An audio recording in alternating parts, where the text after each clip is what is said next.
Welcome to our space where talking about the inspiring things with inspiring people is what inspires us. Waiting for you here are the infinite possibilities that creation, collaboration, and connection have to offer. A universe where we see everything through rose-tinted spectacles that help us to keep our faith in the power of imagination alive and well. And now, let's talk.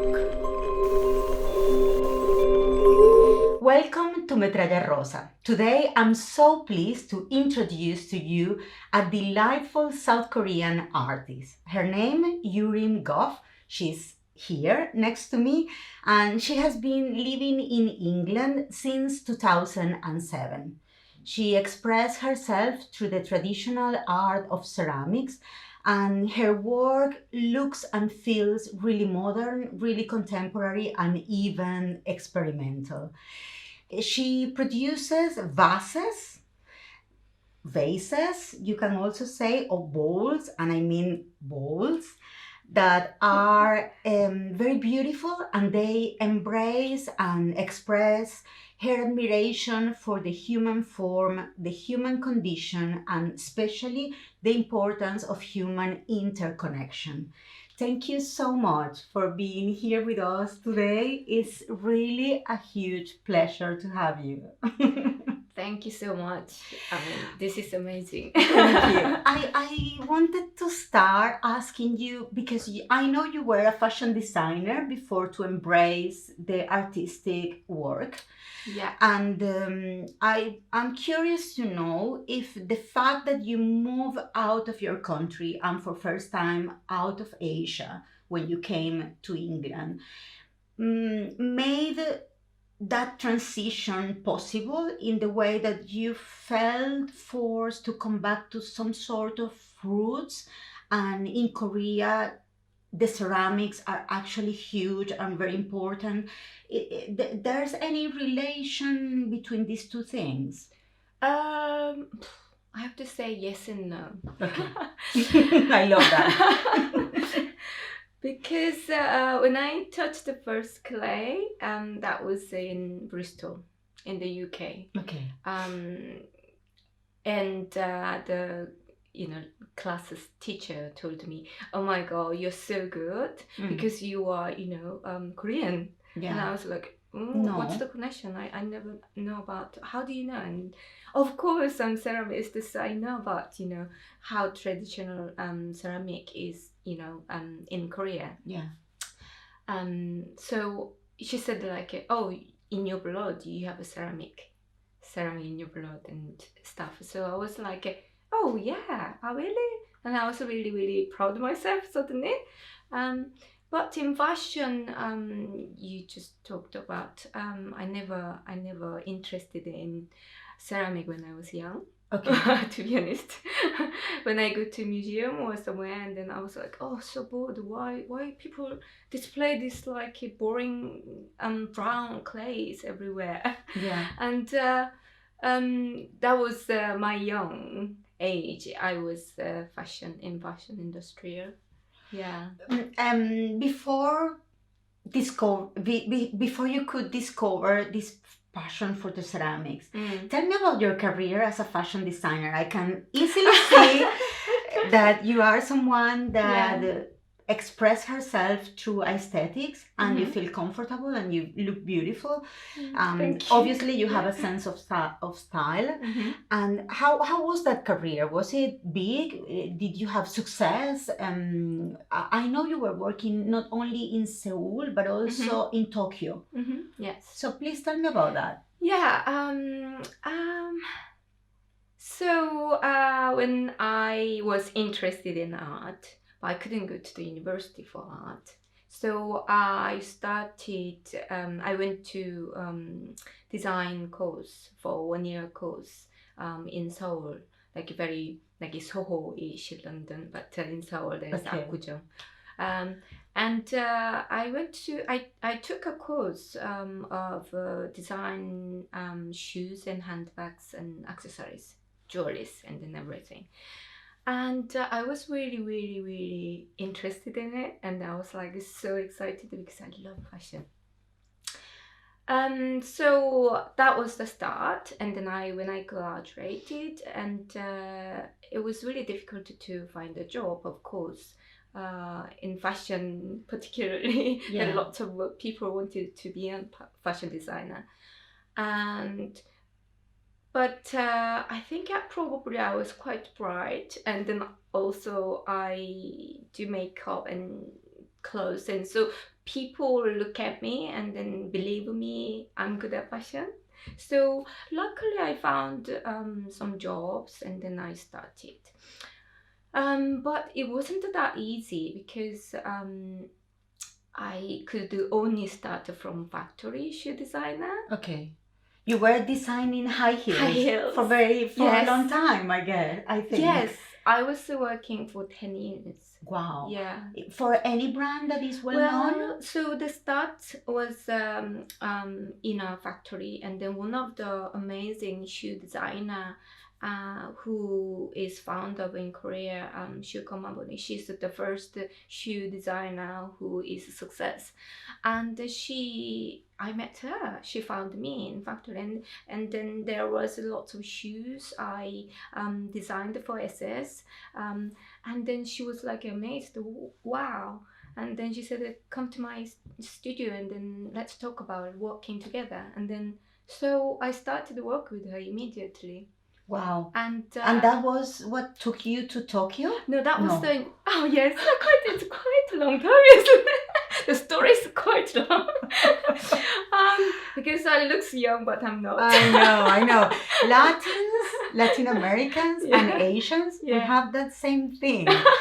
Yes, we do. It's like, I think that the features are like forever young kind of features. Yeah. Very cute, let's say. Yeah. I'm not saying I'm cute, but you can think that. So I worked for quite a long time, and I designed clothes brand in Korea, like a Topshop. Okay. Very, really high fashion, you know. Oh, that sounds amazing. Yeah. So I worked and then I designed the shoe. Particularly, I loved the high heel shoes, and then also jewelries and handbags.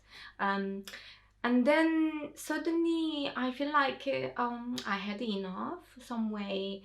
I worked all the different areas, like a factory, and then, you know, like in the middle between factory and then brand. So you supply designs to the brands. So I worked there as well. So at the end I had all experienced. So one day in a factory owner told me, why don't you start your own business? I can give you financial support. Yes, and then factory there is like a office, so I can give you office, so you work for us to get some order. Wow. And then design. It's like a dream come true. Yeah. Well, so so it was that really.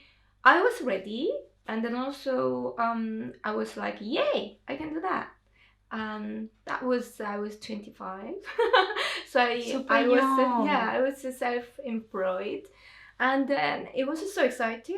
And then also I met lots of designers and brands. Already I knew some brands designers already because I was working, so we were kind of colleagues and friends, so we knew each other. But it was really fun to meet people and then make business as well. So I was really enjoyed that 1 year business. Okay. Because I was like very on so much money, and there was one of the company which was selling a lot to the Japan. Shoe to the Japan, export to the Japan. So particularly when I designed, and then they select mine a lot. So my style was really working. Working in Japan, and they loved it. So I was like, okay, I'm young, and if I go to Japan and learn language, and then come back, and then I can make a business myself. You were ambitious already. Very ambitious. Yeah. So Good. that's why I went to Japan. Okay. And what brought you to London? Oh, I mean, so again, England. A little bit tiny bit of a similar situation. I am ambitious. Okay. But I understand that when yes. you came to England, Yes. it was the first time you were actually outside Asia, Yes. and you haven't come back. You mean not to live. I just visited once only. That was Wow. all. Yeah. Wow. Only once. Yes. Yeah. So That's incredible. I was in Tokyo 1.5 years. For 6 months, I mastered Japanese. Good. Because I was working so hard, 15 hours a day. And I really enjoyed learning Japanese. So and then I had an exhibition, first shoe exhibition in London, in Tokyo. In Tokyo. Yeah. And one of the guy who is a flatmate of a friend who is English, he and me, we kind of met when I went to Japan, and we kind of fall in love with each other. But I couldn't speak his language. He couldn't speak Japanese and Korean. Wow. So those are the best love stories. Believe me. I know it's ridiculous, but some way it worked. It's perfect. There's no chance to argue. Yeah. So and then I came back to Korea, and then he went to France and Okay. Paris. He worked in France, and then he proposed me soon after. And then I feel like, I know, you are my destiny. So Amazing. and then also so love brought to you yes. to Yes, London. yes. Oh, that's beautiful. That's even better than what I Really? thought. Oh. Yeah. So yeah, so that's Are you still with these yes, English guys? yes, yes. Okay, good. I married but we couldn't speak English. I couldn't speak English when I moved. So it was really hard. I relate perfectly. When I came to this country, I couldn't speak a word. If I needed to say, "Can I have a glass of water?" I used to have tears because I felt so frustrated and so incapable to communicate. So I totally get what you maybe I also were literally, feeling. when I met his family and friends, they were all talking. I was like listening to the music, and then and if you feel you would like to contribute and participate and let other people know you, but how can you do it? You first need to. It's a long process to be able to speak a language, and you, of course, as an adult, would like it to happen super quick because you already have a level of understanding in your own language, or maybe if you speak another one, like my case was you were speaking Japanese, my case was with the Italian, but in English I couldn't say a word, so it is very frustrating. It was really hard to leave as well, but I also choose him because not choosing him because I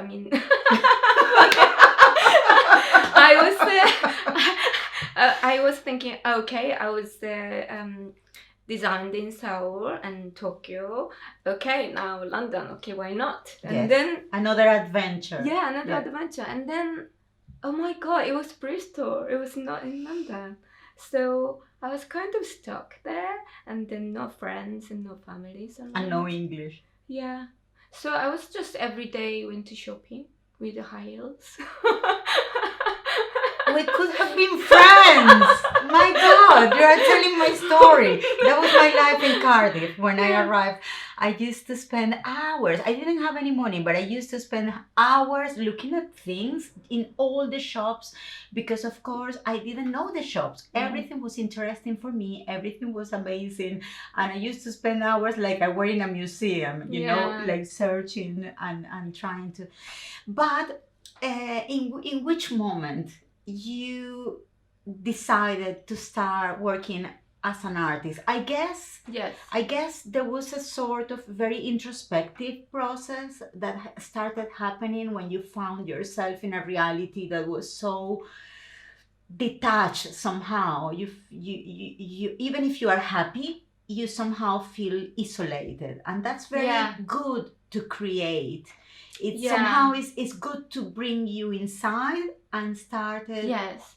finding Yes, ways I to was, communicate, I was right? kind of, felt in Bristol when I arrived. I felt like I was retired already because I was busy woman, from start Before, yeah. 9 o'clock to 12 midnight. I was always working, and then suddenly quiet, alone, and that feeling was really weird.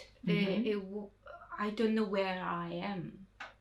I don't know whether I am dead.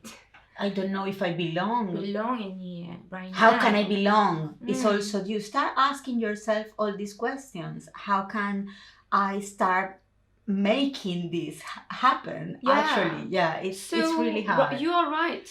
I was drawing myself, expressive. But that's I've been doing a lot of drawings and paintings since when I was young, and I draw my faces a lot. Yeah, I saw a drawing you did today in the train. In your way. She was on her way and she posted in Instagram a lovely self-portrait. Lovely. Yeah, so I came back to the original what I would wanted it to be. I am also love fashion. I'm passionate of fashion. Well, your work shows that love. Yes. But also shows a lot more than maybe you couldn't have expressed in the fashion world, right? Yeah. So, but yes, tell me please, how was your first encounter with ceramics? I'm very curious. Yeah, so several years in Bristol, I was depressed, and then slowly I into art and meet lots of people and have a drawing club together and draw each other. So I actually, two of the artists is still, they are doing really well in London. So we time to time to contact each other. Then I feel like, I want to try pottery class. And I went to pottery class and then I touched the clay and then, oh my God. The moment you did it? It was magical. I was like, oh my God, I can't stop to doing it. And I feel like I found my body is very earthy and organic. And then my soul is like completely mixed with nature. Yeah. Amazing. And also such a good opportunity to realize that we are that organic thing. Exactly. We can relate from that because we are somehow like that. Yes. Yeah.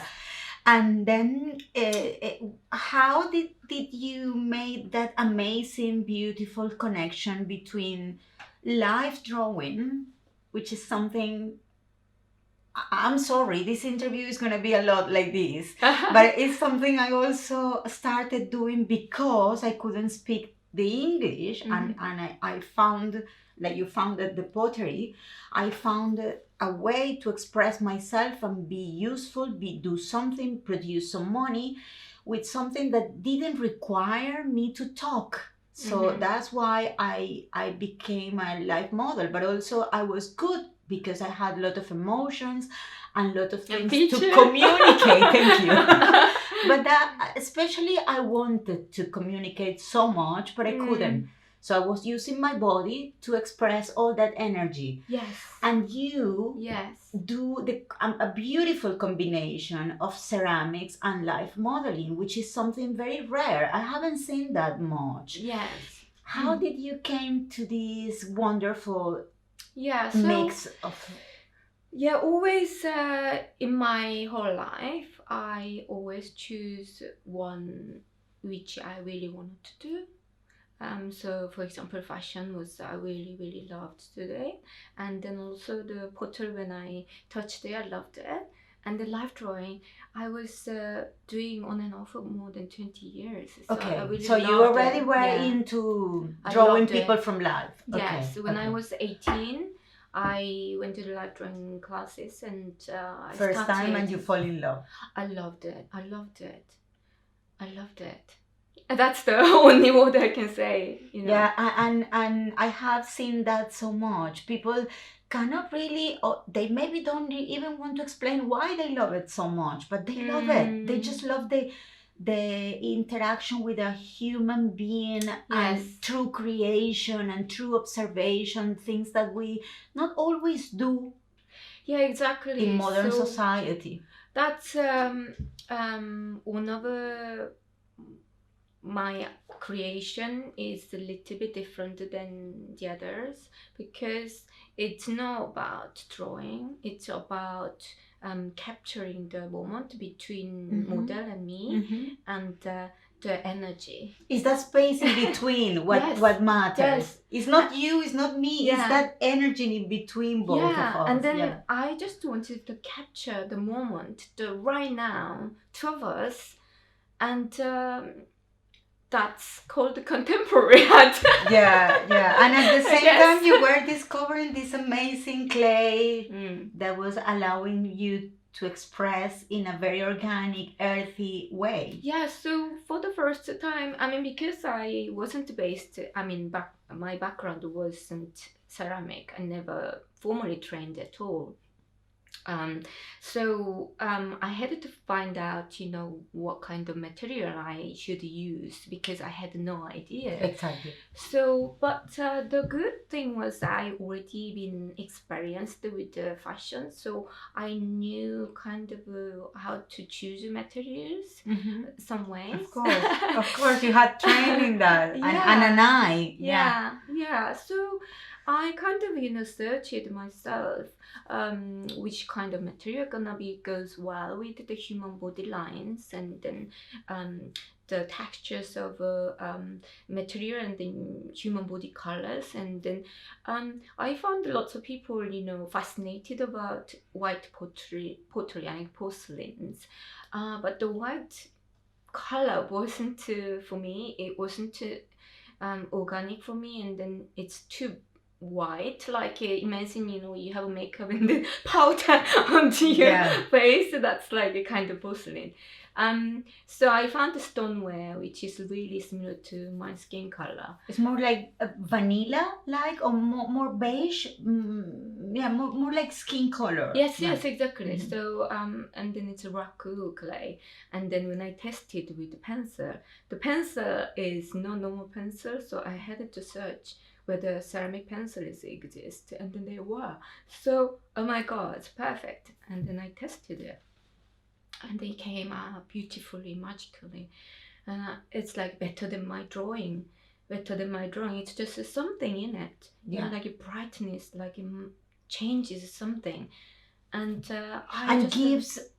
The human form is already very complicated and very tridimensional, and when you try to draw that, it is already magical. But because of the form of the surfaces you were using as a canvas, this ceramic, exactly. it adds layers of complexity, I feel, and also of beauty, of beautiness, because the more you express, the more experimentally or complex, searching for some kind of complexity, you find something more unique or more special. And that's what you did. Yes, I think, no one did it like what I do. I'm sure because it's invention from Yeah. me. I love life drawing and I love making balls and then combined together. So it was quite unique. And also, people mention it. Oh wow, this is I never seen before. Yeah. Your vases and your bowls, the pieces you create, because you also do some faces, more like a like Yeah. sculptures. Do you mind if people use them in an utilitarian way? If they use Yes. them, do you mind? Or Yes, that was the actually first my idea okay, to surprise the guest. so you don't mind? Okay, good. I was, but from the beginning, my artwork is quite reasonable, affordable, and then now bigger and bigger, and then it's quite colorful and so now I, suggest the display on the wall. Yeah, you prefer them to be appreciated in a different way. Yeah, like but a sculpture. If they brave enough, just to put on the table, put some, nuts in it, and then people dig it, and then find out what it is underneath. And I found very beautiful that you mentioned that you work with human beings that are most of times naked in front of you, but you feel somehow that you are also naked when you create art, because you are somehow also expressing yourself in such an authentic and with such a honesty that you always feel naked. I love that. Can you please tell me more? I think for me, let me say, I think most of very artistic people, which I do myself very inside of me, is, for example, different than when I'm talking with you. There is something behind. Yeah. And the art I show is, I don't have to say something. I just in my mind, just to pick it up and then just to show. So when I draw or make some drawings and creations, I don't think about audience. I just make what I wanted to make. Which is, that's why, when I at the end, like, people sees it and then, oh my god, sometimes I want to hide away. That's the moment you realize that you are exactly. naked in front of them. Exactly. Yeah. When you finally confront the fact that people is gonna look at those things that you did kind of for yourself, but now are exposed to the world. But surprisingly, people think lots of different ways to get to look at my artworks. I mean, still one reason I don't really want to explain my work, because I don't want to spoil the imagination of themselves. So sometimes they think, I'm quite, you're a very interesting person, like you're looking at this, but, and then they imagine me, I am that kind of a character. Yeah.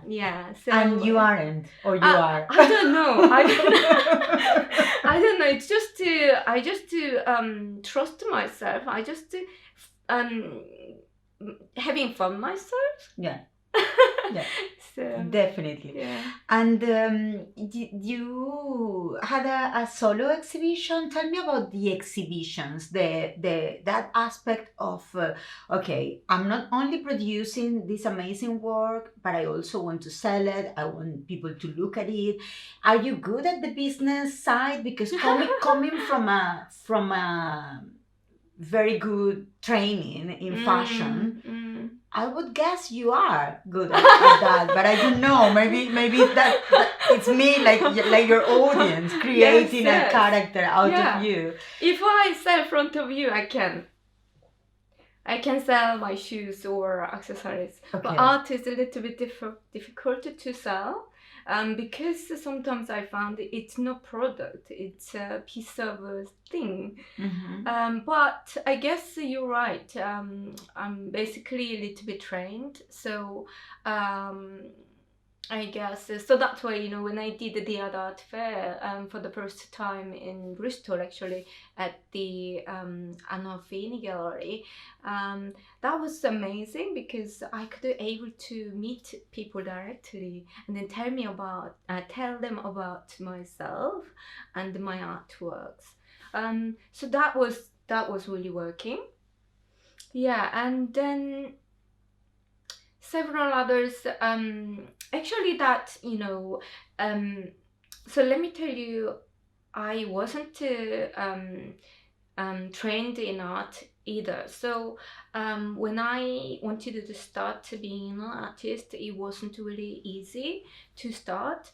But I think the art fair gave me a lot of opportunity to meet lots of audience, and then when I met the audience, they remembered me, and they are just watching at me through the Instagram or whichever in the media, and then emailing, and then my website, and then suddenly several years later, oh my god, this is the moment I would like to collaborate with you, or I would give you a chance of solo exhibition. So that's why I had first solo exhibition last year. Okay, that's good. Yeah, and it was very, you know, Oxford Road or Street, you know, the famous place.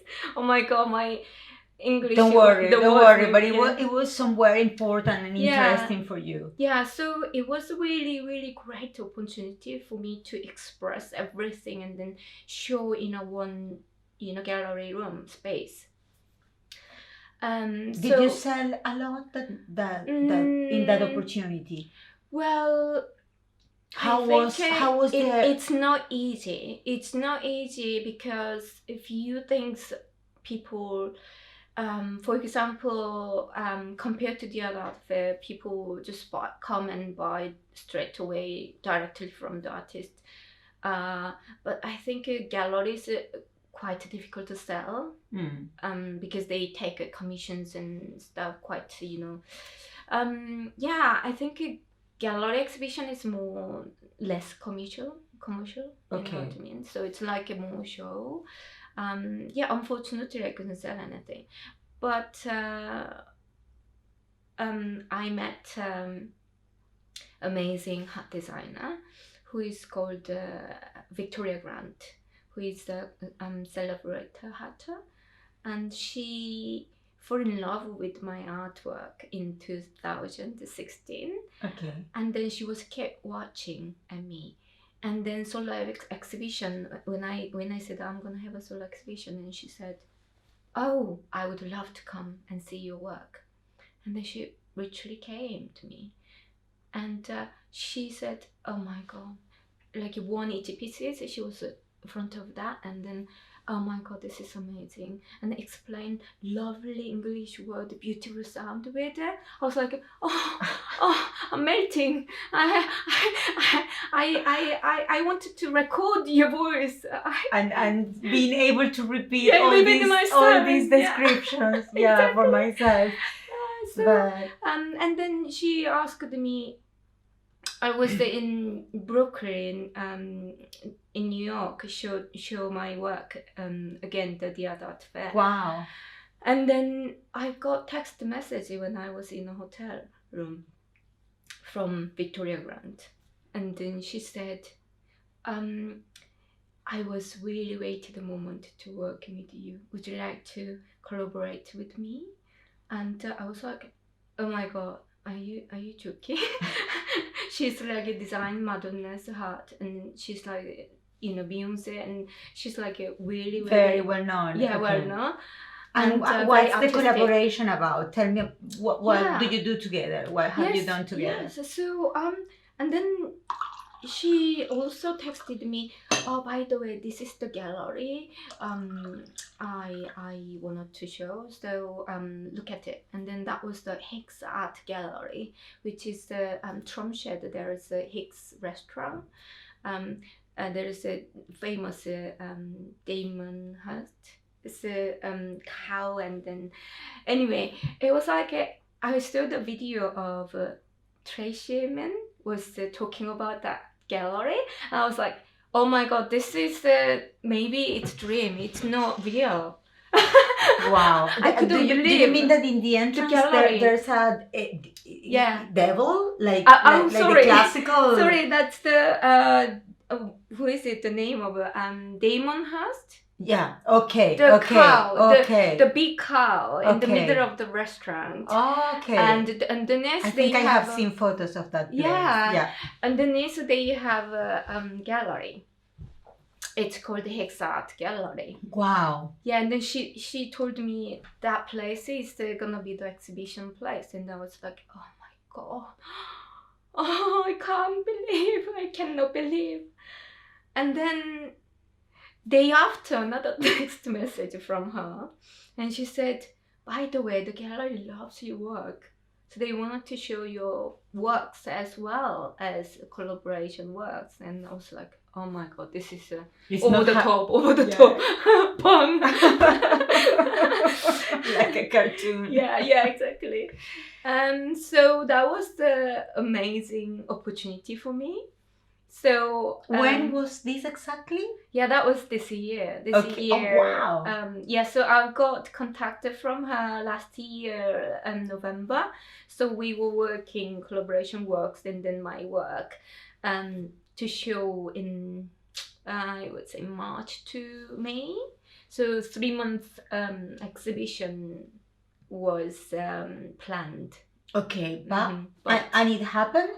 Did it happen? Yes. This coronavirus situation, we installed them before the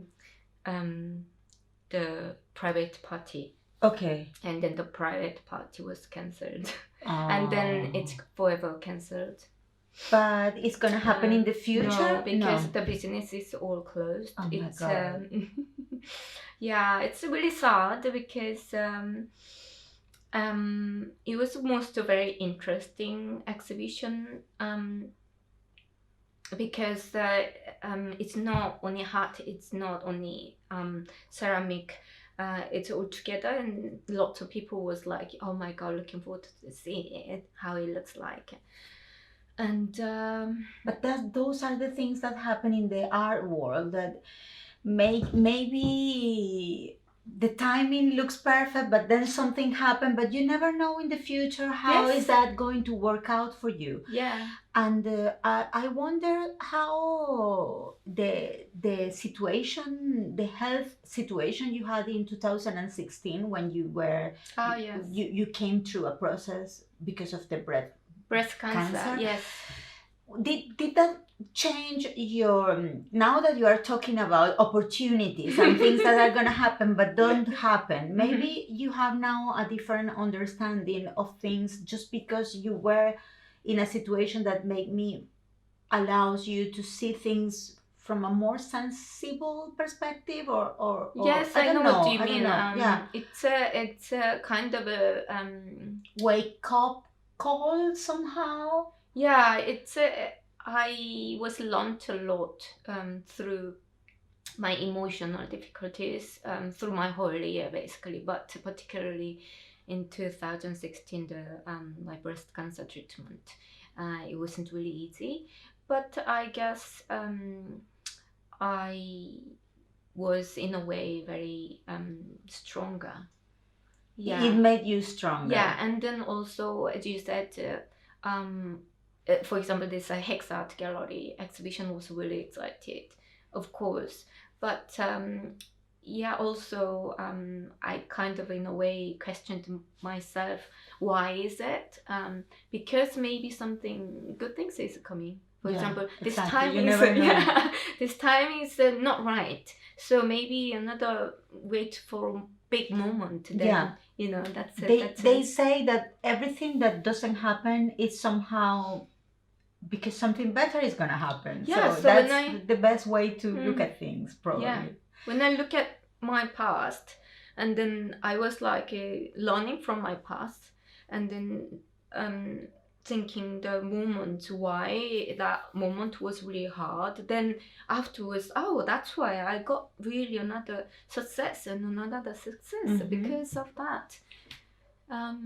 And you were able to transform that health situation you went through in a very interesting series of artwork, which is your collection Vain Ego. Yes. And I wonder if that I know the word vain comes from the fact that you did a lot of self-portraits, and that forced front you of a mirror to look at you in the mirror. Yes.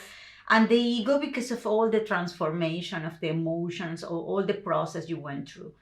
But also I wonder if you use that ego somehow to honor Egon Schiele, because that particular work looks a lot, in my opinion, like somehow it feels like the influence of his beautiful artwork was there, but nothing to do with lots that. of people saying that. Okay. So I was one day, I love Egon Schiele, everyone loves. And then also I draw live drawings, and then he did a lot of beautiful drawings, and then used pencils.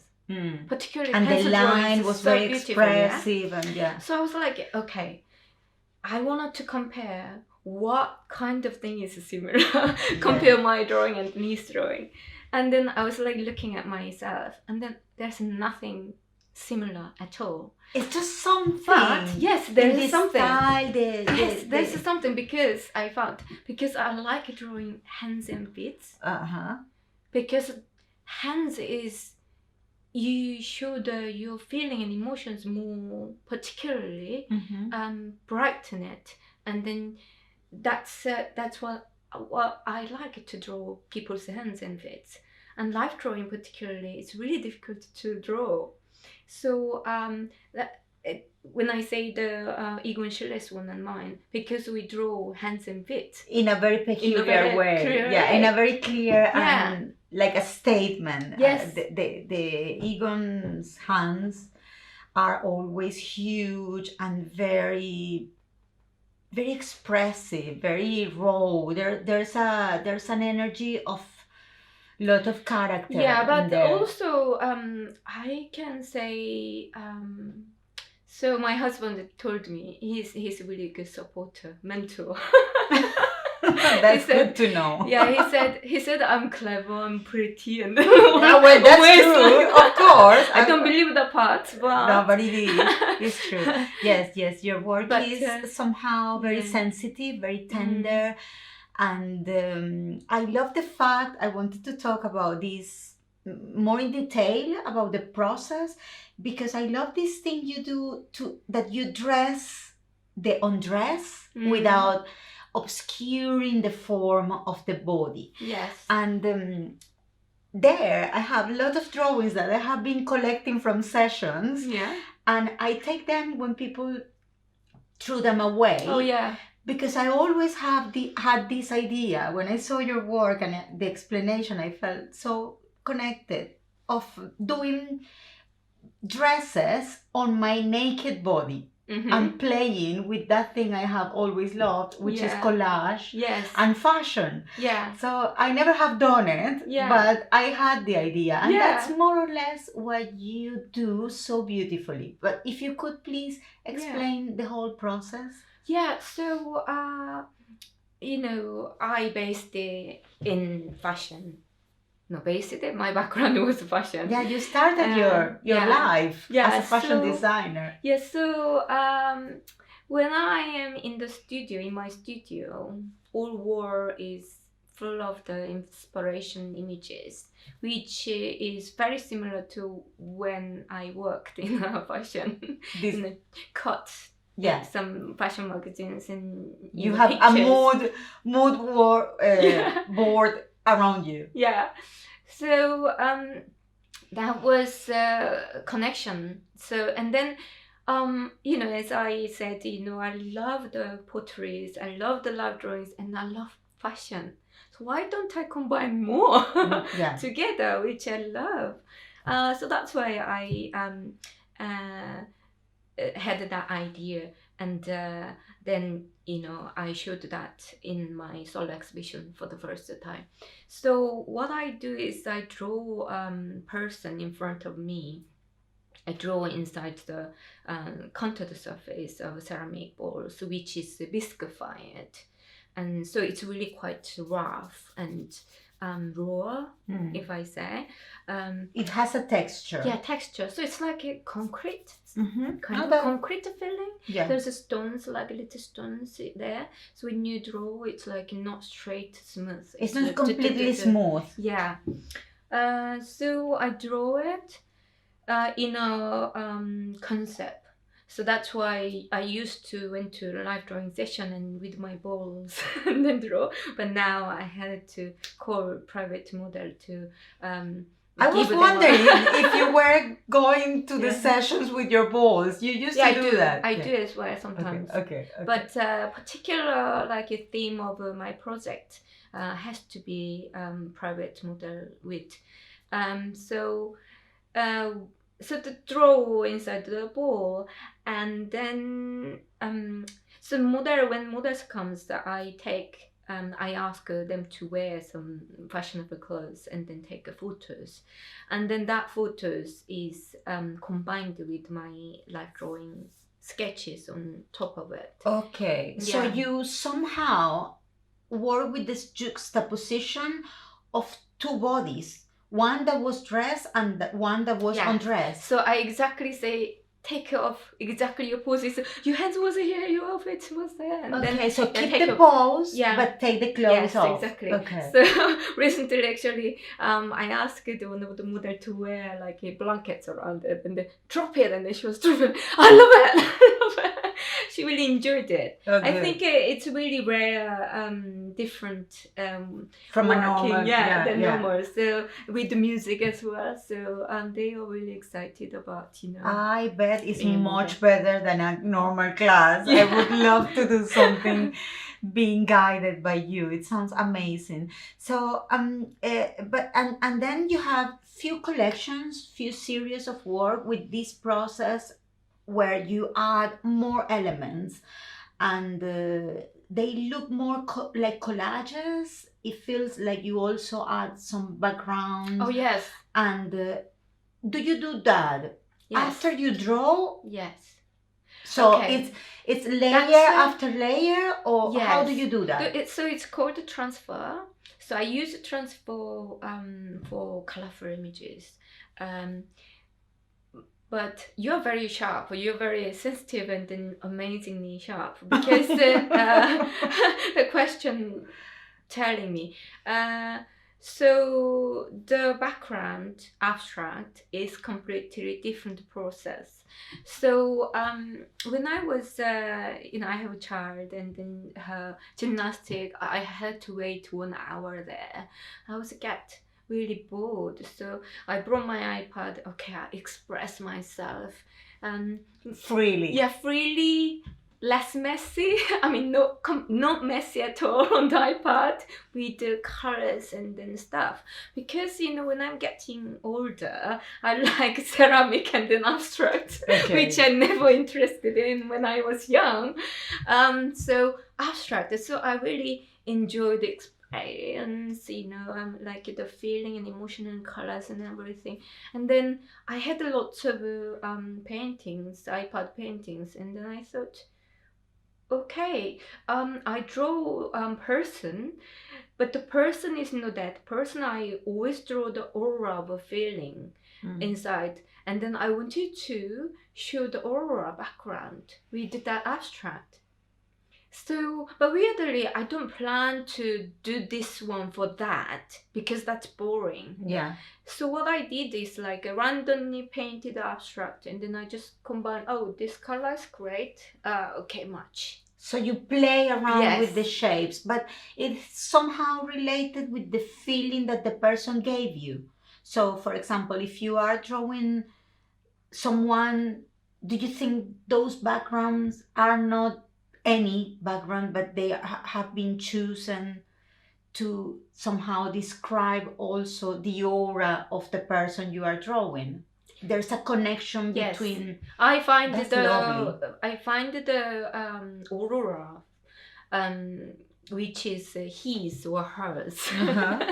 Yeah, I love that, because it's really about creating connection with the model and not just drawing the model as an excuse to get better at drawing. You know, some of the classes, it's okay, but most of people, they just want to draw well, and then they draw you because it could be you, could be anything.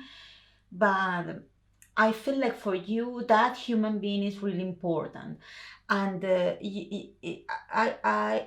you talk with the models? Is more like a silent interaction? How is it when you are in your studio? How is your studio? Tell me a little bit about your environment and your way of work. Yeah, my studio is back of my garden. There's a box size, like square box of a space, which is lovely, bright one. Amazing, because also it's very convenient. You have it there. You can work a lot. Yeah, it's amazing. So I didn't really feel like when we had a lockdown situation, and I couldn't feel I was Different. locked down. I was locked down in my studio. I love that. So what was the question? Sorry. Then if you talk with your models, yes, or it's more models, like a yes. silent. Yes, so when models comes and then I explain what I would like him to her to do it, and then actually before it was really silent, but now when I because model is quite limited in Cambridge, so when I call model, some are your friends. They became my friend. Yeah. So we a little bit chat, but mostly when I started to concentrate, and I couldn't chat. But I'm drawing quite quickly, but also I'm really concerned about models, whether they are comfortable or not. So during the drawing, I ask them, are you alright? Do you want a bit rest or something like that? That kind of conversation, but otherwise no. Otherwise, it's an interchange. Silent with the music. Yeah. But depends on the music, depends on my mood. So I choose specifically which goes well that aura and moment. And I have seen you drawing, and then it feels like you really embrace mistakes. Like you just draw, and what comes out a little bit. Like you can maybe redo a line, but there's not the process of everything is not very polished. Like very perfect. I never use rubbers from the beginning of my life drawing learning. So you commit with the line, you do, and that's... I don't use rubbers at all. Okay. So that was a kind of trend. But it's not really easy, because it's not on the paper, it's a ball. So when I draw, like I have to draw from here to there and there. So the proportions quite important, isn't it? Like when you see the body, it's like you need to feel like it's correct. Yeah. So if I make a mistake, then that's it. I just to draw another line over it and then make corrections. But I don't rub it off.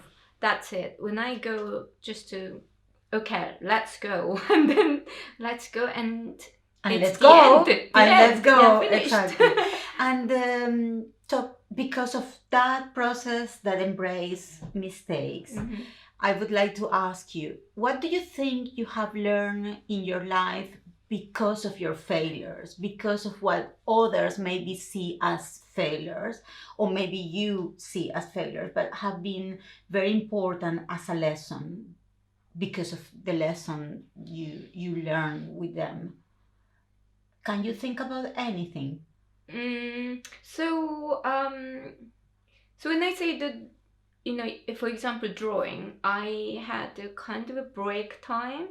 So once I was really frustrated myself when I draw front of the live model and live drawing sessions, and then I was like, oh, it has to be perfect, and then suddenly, oh my god, I don't know, I just made the pencil marks just all over, and I was feeling like, oh my god, it feels great. Yeah. Let's do this. Like, okay, whatever, I don't care. You know, the moment. Enjoy the moment is the big lesson. Yes. Of yeah. So I did that, and then after that, my drawing process was incredibly improved suddenly. Okay, so that's a very good lesson to learn, that the more you enjoy the process, the better the result. You think? Yeah. Maybe it's related with letting go the tension, letting go the expectation. Exactly. Just enjoy the moment. And now that you mentioned that, I would like to come back to your series about the faces and vein ego faces. Because I would like to know why you decided that you wanted to do 108. Yes. And why they needed to have a narrative, but they needed to show a moment in particular, not the story is all of them together, right? Yes. But separated, they should show a moment, just a moment. Nothing more, nothing less. But why 108? Why that? Yes, that's really good question. Thank you. 108 is, I'm not religious. Okay. I don't have a religion. But I believe myself. But I really like Buddhist thought and think. And 108 is in Buddhist. It's a mantra of it. And it shows human feelings and emotions, and then taste and smells and like pains. So that's why I choose 108 faces. So in numerology related with Buddhism, then the number has a meaning. Yeah. So it's like humanity, human feelings. Wow. Basically. So I was like, oh, this is it. This is amazing. I had more than 200 drawings, but I choose only 108 to make it because of that reason. So the Van Gogh faces, particularly the feelings that you said, because I was diagnosed breast cancer in 2016, so I draw myself every day, and I made a ball front of a mirror. I sketched my whole body and changings and lose my weight and changing my emotions and like a treatment and surgeries that period of the time. So when you look at the Van Gogh faces, the faces, someone told me, it's not you, isn't it? But it looks like you. It's me. But they don't see me. Because I think because my hair is long and pretty now. And you don't have the hair. I didn't have a hair before.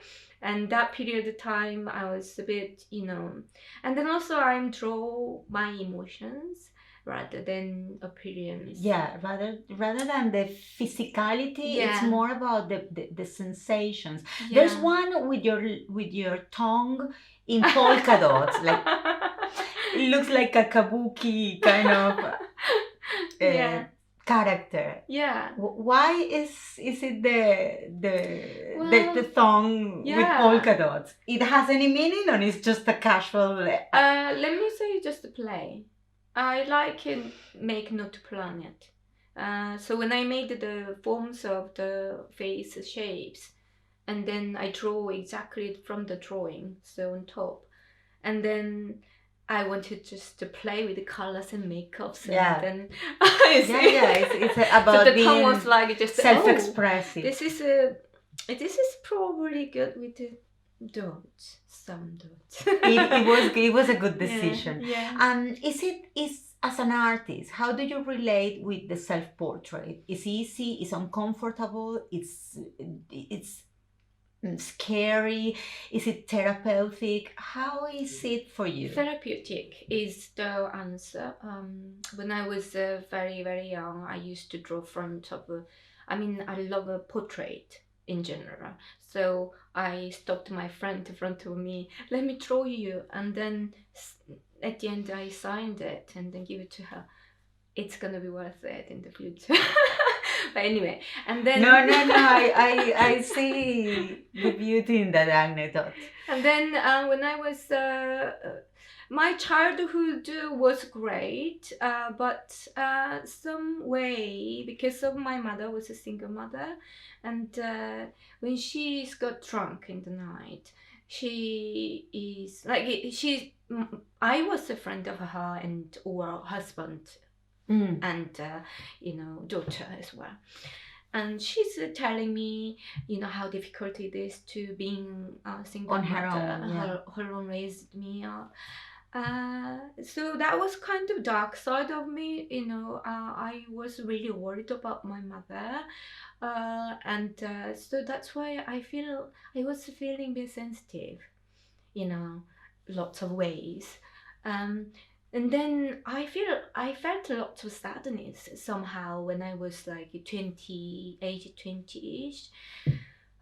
So I was crying, like, once a week I have to cry. I have to cry. So in front of the mirror, I look at myself and pupil, particularly, and stares it, and I just cry. It's incredible you mentioned that, because I think do that work, look at yourself in the mirror, staring at you, trying to communicate with yourself in a very deep, profound way, sometimes without words, sometimes telling you things, if that's how you feel or what you feel. It's really, really therapeutic. It's like a shadow work. It's like you work with your less happy states, but then you bring out something good out of that confrontation with yourself. So when I'm not crying anymore, because I don't have time to cry. But you did all the crying on those days. Yeah. So now I still draw self-portrait myself a lot, and one of the biggest proud myself was I was selected by Ruth Borchard self-portrait exhibition. My work was selected, and I expected the last year, just before my solo exhibition, and that was a huge moment for me. It was like, I kind of got a certificate.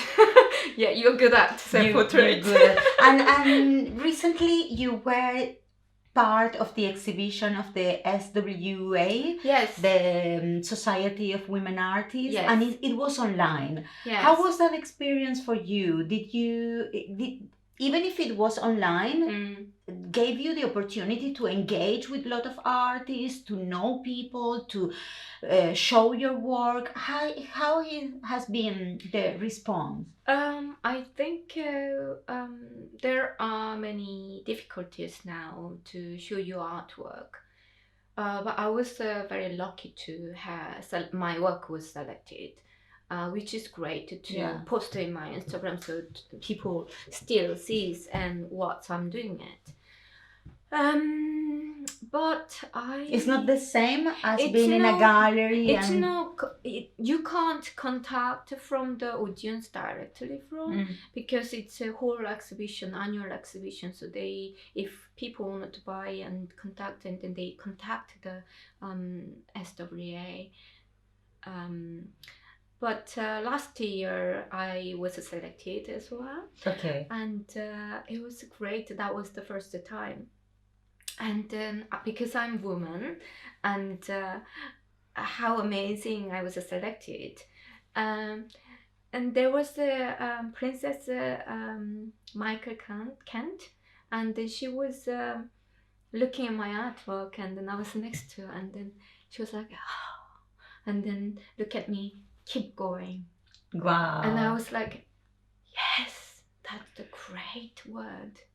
I'm keep going. Yes, better encouragement, impossible, right? It was perfect. Yeah, it's better than, oh wow, your work is amazing. Yeah, I know. Sometimes people can't really say the perfect word to touch your heart. Yeah. And it's amazing. I guess you miss a little bit that opportunity, the opportunity to see your artwork in a gallery and have a real interaction with people. But these days, everything is happening in social media. So I also would like to ask you, how it's been that for you? It's been a productive way to get in touch with a lot of people around the world, or do you think it's time consuming? How do you see these platforms of social media? I think this social media is giving me a really huge opportunities, because as I said, my background wasn't from the artistic, and the other art fair was great, but now everything closed. Now the Instagram, I had the contact from lots of people, like galleries as well, and then got email from them, and then they wanted to buy immediately. Good. Better than that, impossible. And they poached it actually directly from me. And once one of the Australian gallery, they wanted to have my artworks as well. So it was all through the Instagram. Good. So any recommendation, any advice for young people or people that is trying to use these platforms in a wise way? What would you say to them? Well, to be honest, I'm learning as well, because it's not easy for me. I'm just trying hard to post regularly and show my artwork mainly, and don't get distracted with other things. I feel some people has got several other accounts, but I have only one, which is that's enough for me. Right. But I know what you mean. I cannot do. Actually, it's really, really difficult to even show my feelings about my artwork, with English. Yeah. I'm not really perfect, you see. So, but embrace that. Yeah. Keep going, keep doing that, because that's it come across with a tenderness that otherwise you wouldn't have, you know. But I'm really good at I like conversations and chat. And it feels sometimes that it's only one direction, like you can't really have a real interaction. But thanks to those social media, for example, we are here talking today, so it's definitely good to embrace the good side of it and not getting too distracted with things that maybe doesn't have much meaning. Mm-hmm. Any plan for the future? Because I think we are getting to the end, but I would like to know if you are working in something new. Yes, I think I just finished the Venego 108 Faces, which is called Army of Me. I normally apply lots of art competitions, and I am looking forward to hearing from them in December about the result, but I'm not going to be disappointed if I didn't select it.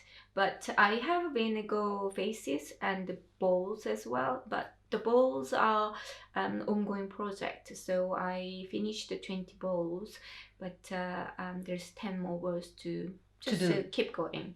But it doesn't have to be finished for the show, which is I'm looking for exhibition spaces, and so I have a lot of that vinegar faces and balls, and then also I'm gonna do on canvas myself my drawings with the paintings, acrylic paintings.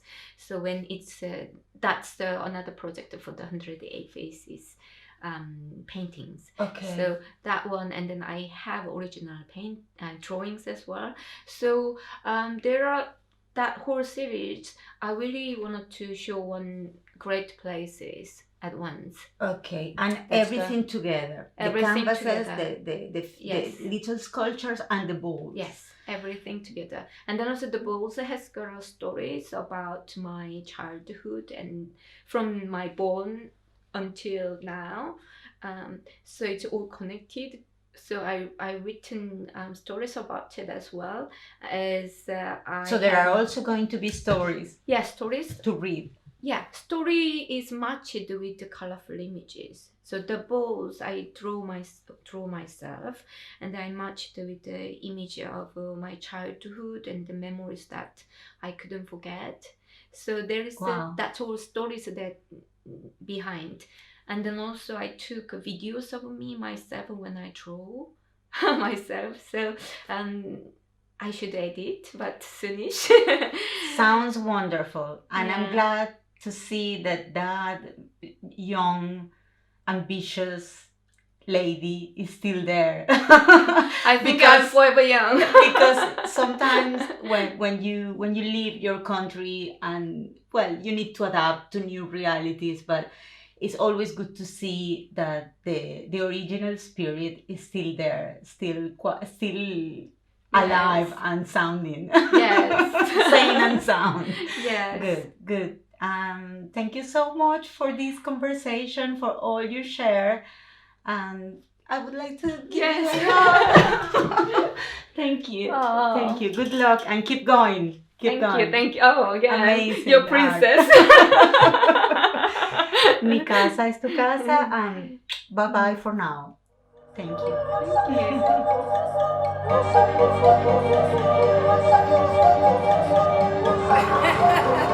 you.